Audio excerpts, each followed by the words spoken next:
से कहो राम राम राम, राम राम राम श्री राम राम राम, राम राम राम, राम राम राम, राम राम राम श्री राम राम राम।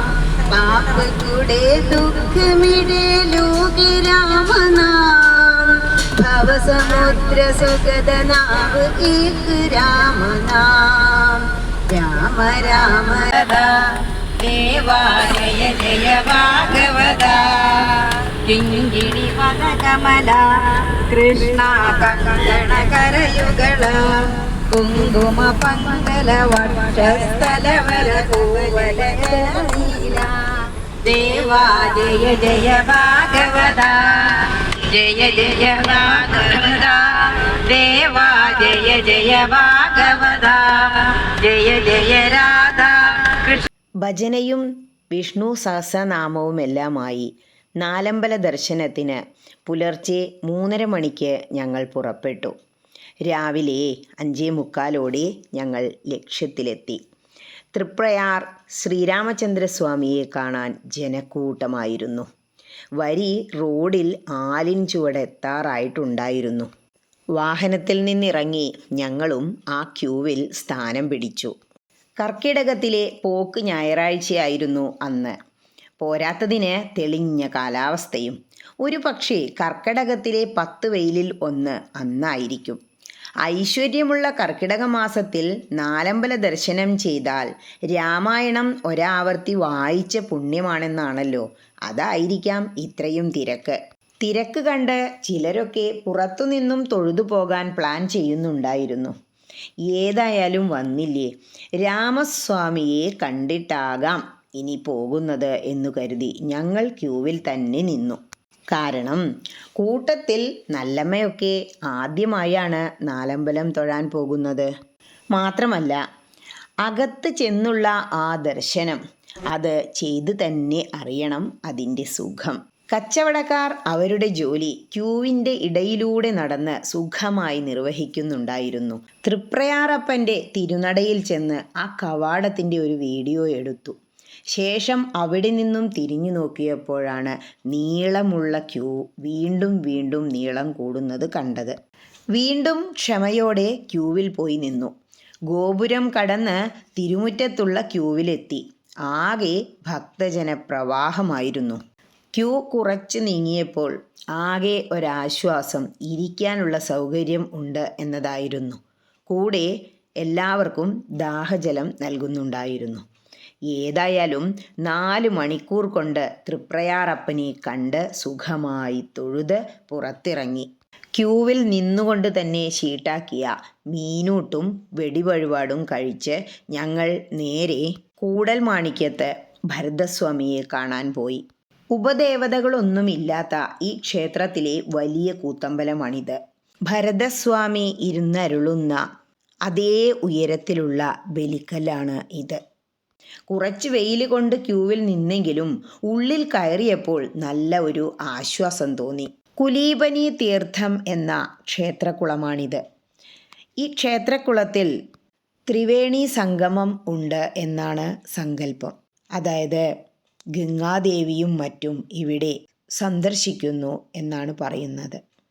മറ്റൊന്ന്, ഈ ക്ഷേത്രക്കുളത്തിലുള്ള മത്സ്യങ്ങളെല്ലാം നമ്മുടെ പൂർവികരെ പ്രതിനിധീകരിക്കുന്നു. അതിനപ്പുറം ഈ ക്ഷേത്രത്തിലേക്ക് അഭിഷേകത്തിനും മറ്റും ആവശ്യമുള്ള ജലം ഈ ക്ഷേത്രക്കുളത്തിൽ നിന്നാണ് എടുക്കാറുള്ളത്. പിന്നീട് തിരുമൂഴിക്കുളം ലക്ഷ്മണസ്വാമിയുടെ ക്ഷേത്രത്തിലെത്തി ഞങ്ങൾ. അവിടെ കണ്ട വളരെ സുന്ദരമായൊരു കാഴ്ചയാണിത്. ദൈവം അനുഗ്രഹിച്ച കലാകാരൻ. മേശപ്പുറത്തിരിക്കുന്ന കളർ ചോക്കുകൾക്ക് ഇത്രയും കഴിവുണ്ട് എന്ന് എന്നെ ചിന്തിപ്പിച്ചു അദ്ദേഹം. നേരെ കയറി പരിചയപ്പെട്ടു. 2 ഫോട്ടോകളും എടുത്തു. ശേഷം ലക്ഷ്മണ പെരുമാളുടെ ക്ഷേത്രം പുറത്തു നിന്ന് വീക്ഷിച്ചു. ഒറ്റയപ്പവും കഴിച്ചുകൊണ്ട് ക്ഷേത്രഗോപുരത്തിലേക്ക് തിരിച്ചു നടന്നു ഞങ്ങളെല്ലാവരും.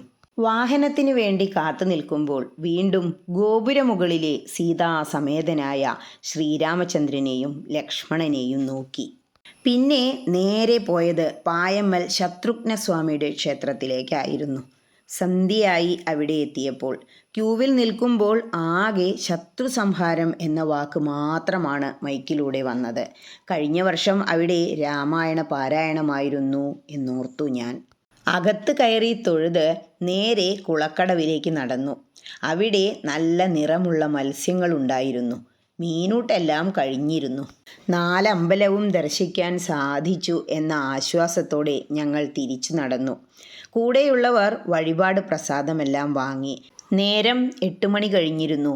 എങ്കിലും അപ്പോഴും അവിടെ നല്ല തിരക്കുണ്ടായിരുന്നു. തൊഴുത് പ്രാർത്ഥിച്ച് പുറത്തിറങ്ങി തിരിഞ്ഞു നോക്കിയപ്പോൾ തലയെടുപ്പോടെ നിൽക്കുന്ന ആൽമരം വിളക്കുകളാൽ അലങ്കരിച്ച പോലെ മനോഹരമായി നിൽക്കുന്നു. നേരെ വീണ്ടും വാഹനത്തിൽ കയറി ഭജന തുടങ്ങി. ഭൂമിദേവിയും കൃഷ്ണലക്ഷ്മി ദേവിയും ജയ ജനാർദ്ദന കൃഷ്ണ രാധികാപതേ ജനവിമോചന കൃഷ്ണ ജന്മമോചന.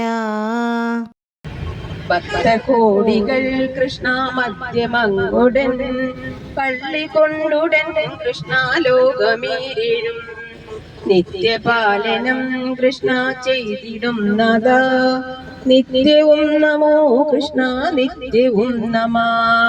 നിത്യമിസ്തുതി കൃഷ്ണ നിൻ ചരിതങ്ങൾ ഭക്തിയോടുടൻ കൃഷ്ണ സന്ധ്യവേളയിൽ ഒത്തുചൊല്ലി എല്ലാം രാമചന്ദ്രസ്വാമിക്ക് സമർപ്പിച്ച് തിരിച്ച് യാത്ര തുടങ്ങിയതും പാട്ടും ആട്ടവും എല്ലാമായി എല്ലാവരും ഒരു വിനോദയാത്രയുടെ മൂഡിലേക്ക് അങ്ങോട്ട് മാറിയപ്പോൾ ഇത്തിരി ഉല്ലസിക്കാമെന്ന് കരുതി ഞാനും അവരോടൊപ്പം കൂടി മതിമറന്നാടി.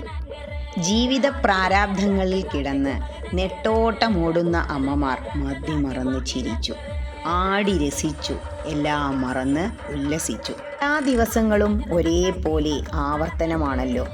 അതിൽ നിന്നും വ്യത്യസ്തമായ പക്ഷേ സന്തോഷം നിറഞ്ഞ ഭക്തി നിറഞ്ഞ ഒരു ദിവസം. എല്ലാവരും എല്ലാ വേദനകളും വിഷമങ്ങളും അസുഖങ്ങളുമെല്ലാം മറന്നു, തന്നെ മറന്ന് ശരീരവേദനകൾ മറന്ന് ഉല്ലസിച്ച നിമിഷങ്ങൾ. ഇതും ഭഗവത് അനുഗ്രഹം. പാട്ടുകൾ മാറി മാറി വന്നു. നിർത്താതെ ആടി ഉല്ലസിച്ചു എല്ലാവരും. പ്രായമെല്ലാം എല്ലാവരും മറന്നു, മറന്ന് ചിരിച്ചു ഏവരും. ഇതിനിടയ്ക്ക് ഓരോരുത്തരും അവരുടെ ഇഷ്ടഗാനങ്ങൾ പറഞ്ഞു, അതിനൊപ്പവും ചുവടുവെച്ചു. പ്രായം ചെന്നവർ കളിക്കാൻ എഴുന്നേറ്റില്ലെങ്കിലും നന്നായി ആസ്വദിച്ചു. ഇടയ്ക്കിടയ്ക്ക് ഞാൻ അവരുടെ എല്ലാം മുഖം വീക്ഷിച്ചു. നിറഞ്ഞ സന്തോഷം. എൻ്റെ മനസ്സിലും നിറഞ്ഞ സന്തോഷം തോന്നി. കാരണം ഒരാളെ കരയിക്കാൻ വളരെ എളുപ്പമാണ്, പക്ഷേ ചിരിപ്പിക്കാൻ കുറച്ച് ബുദ്ധിമുട്ടാണ്. എല്ലാവരും ചിരിക്കുന്നു. 11:30 ആരും ഉറങ്ങിയില്ല. എല്ലാവരും താളം പിടിച്ച് ആസ്വദിച്ചിരുന്നു. ജീവിതം ഇങ്ങനെയൊക്കെയാണ്. ചിലപ്പോൾ വിചാരിക്കാത്ത സന്തോഷം നമ്മെ തേടിയെത്തും. ചില സമയത്ത് വലിയ വലിയ ദുഃഖങ്ങളായിരിക്കും നമ്മളുടെ ഇടയിലേക്ക് കയറി വരിക. ഇന്ന് ഏതായാലും യാതൊരുവിധ വിഘ്നങ്ങളുമില്ലാതെ ദർശനം കഴിഞ്ഞു. സമാധാനമായി ഭക്ഷണവും കഴിച്ചു. ആടിപ്പാടി ഉല്ലസിക്കാനും കഴിഞ്ഞു. വാഹനം ചെറുതായിരുന്നതിനാൽ സത്യത്തിൽ വേണ്ടത്ര സ്ഥലം ഉണ്ടായിരുന്നില്ല കളിക്കാൻ. പലരുടെയും കൈയും തലയുമൊക്കെ റാക്കിലും സീറ്റിലുമൊക്കെ ഇടിക്കുന്നുണ്ടായിരുന്നു. പക്ഷേ അതൊന്നും ഗൗനിക്കാതെ ഓരോരുത്തരും കളിച്ചു. ചിലർ ക്ഷീണിച്ച് ഇടയ്ക്ക് സീറ്റിൽ തന്നെ കയറിയിരുന്നു. ചിലർ വീണ്ടും ഇറങ്ങി പുതിയ പുതിയ സ്റ്റെപ്പുകൾ ഇടാൻ തുടങ്ങി. ചിലർ പുതിയ പാട്ടിനെക്കുറിച്ച് ചർച്ച തുടങ്ങി. പഴയ പാട്ടിനെക്കുറിച്ച് ചർച്ച നടത്തി പല പല നിർദ്ദേശങ്ങൾ മുന്നോട്ട് വെച്ചു. വിജയേടത്തിയൊക്കെ ക്ഷീണിച്ച് ബാക്ക് സീറ്റിൽ കയറിയിരുന്ന് കളി തുടങ്ങി. കലാഭവൻ മണിയുടെ പാട്ട് ആർക്കാണ് ഹരമല്ലാത്തത്? സാധാരണക്കാർ വളരെയധികം ഇഷ്ടപ്പെട്ട ആ പാട്ടുകൾ എല്ലാവരെയും രസിപ്പിച്ചു. പിന്നീട് നുണക്കുഴി കവിളുമായി ജ്യോതി ചേച്ചി വന്നു. എങ്ങനെ ഈ പാട്ടിന് സ്റ്റെപ്പിടും എന്ന് കരുതിയപ്പോഴാണ് പണ്ടത്തെ സ്കൂൾ സ്റ്റേജുകളെ ഓർമ്മിപ്പിച്ചുകൊണ്ട് ആ സ്റ്റെപ്പുകൾ അവർ പുറത്തെടുത്തത്. നന്നായിരുന്നു. തട്ടുപൊളിപ്പൻ പാട്ടിന് മാത്രമല്ല, പഴയ പാട്ടുകൾക്കും സുന്ദരമായി സ്റ്റെപ്പിടാം എന്നവർ തെളിയിച്ചു. അങ്ങനെ അങ്ങോട്ട് ഭക്തിയും തീർത്ഥയാത്രയുമായും ഇങ്ങോട്ട് വിനോദയാത്രയുമായും ഞങ്ങൾ തിരിച്ചെത്തി. ഹരേ രാമ.